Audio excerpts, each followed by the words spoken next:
When I first found out that Muhammad Ali had passed away this morning, the immediate reaction that hit me was one of numbness. I was not aware that he was in any grave danger.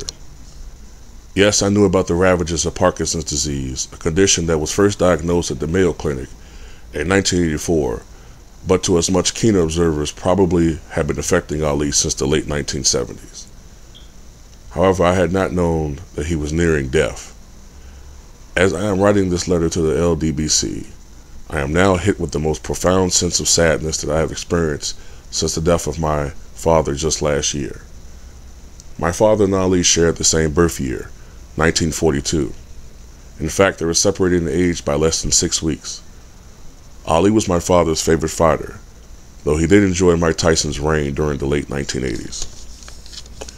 No singular athlete can compare to Muhammad Ali in terms of both sports and cultural impact. Some may say Michael Jordan did as well, but there are some key differences. While Michael Jordan did influence the baggy shorts, high-priced sneakers, and popularize the NBA to new heights, the adulation that young black men in near unison showed toward Mr. Jordan was not reciprocated.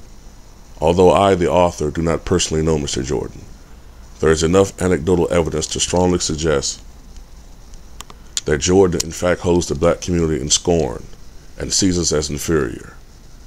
Muhammad Ali was the complete and total opposite. There was almost no one who could match the love that Ali had for his race. Even when he was a young boy in Louisville, Kentucky, he spoke up about the brutal murder of young Emmett Till at a time when grown black men were still too timid and in some cases downright afraid to look a white man in the eye. When he became a professional fighter in 1962, his athletic prowess dazzled onlookers. He was an unorthodox fighter. He kept his hands low. He was a headhunter who almost never went to the body, relied almost totally on his athletic ability, and later in his career he fought off the ropes as his legs finally began to betray him. While the great black fighters of the past, such as Joe Louis or even Ali's immediate predecessor Sonny Liston, were plotters in the ring, Ali was Rudolph Nureyev. When a fighter like Willie Pep fought in a similar manner, he was seen as a defensive wizard. When Ali displayed his aesthetic and athletic ambulatory artwork for millions to see, he was branded a coward. From 1964 to 1967, Muhammad Ali was possibly the greatest fighter the world has ever witnessed. He could not be hit. At the same time, Muhammad Ali was very vocal. He famously changed his name from Cassius Marcellus Clay, which is the name of a famous Kentucky abolitionist, to the one that he is known today.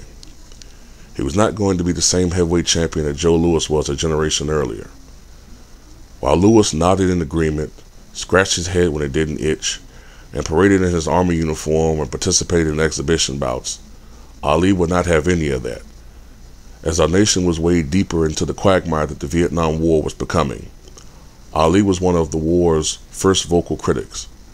Muhammad Ali refused induction into the war, an act that at first caused much scorn toward him from all sides. He vocalized that the war was an unjust one, and that it violated his personal beliefs and went against the doctrine of his religion of Islam.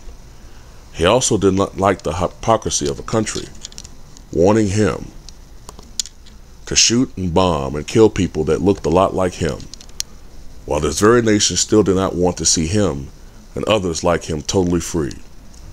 Why go 15,000 miles across the globe to so-called liberate a nation that most had not even heard of at the time, or we were not even liberated over here? So Ali did not serve, and he put his freedom and possibly even his life on the line.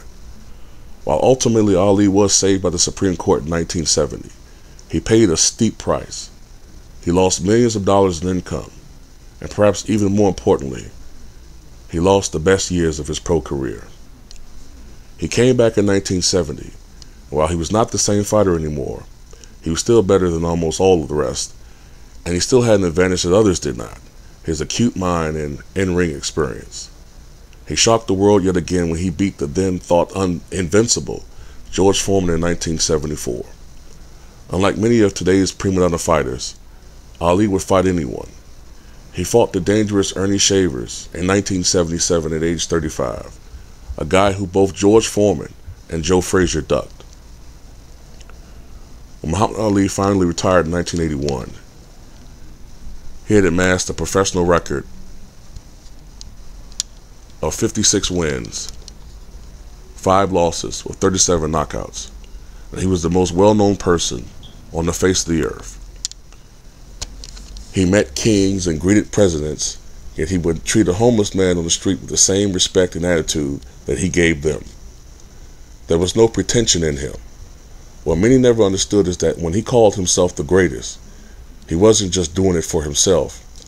He was doing it for the doorman, or the porter, the cook, the maid, or the dishwasher, who were told for years that, hey, that was the best that they could possibly do. He helped us believe that we could dream to be whatever we wanted to be, to aim for the greatest heights.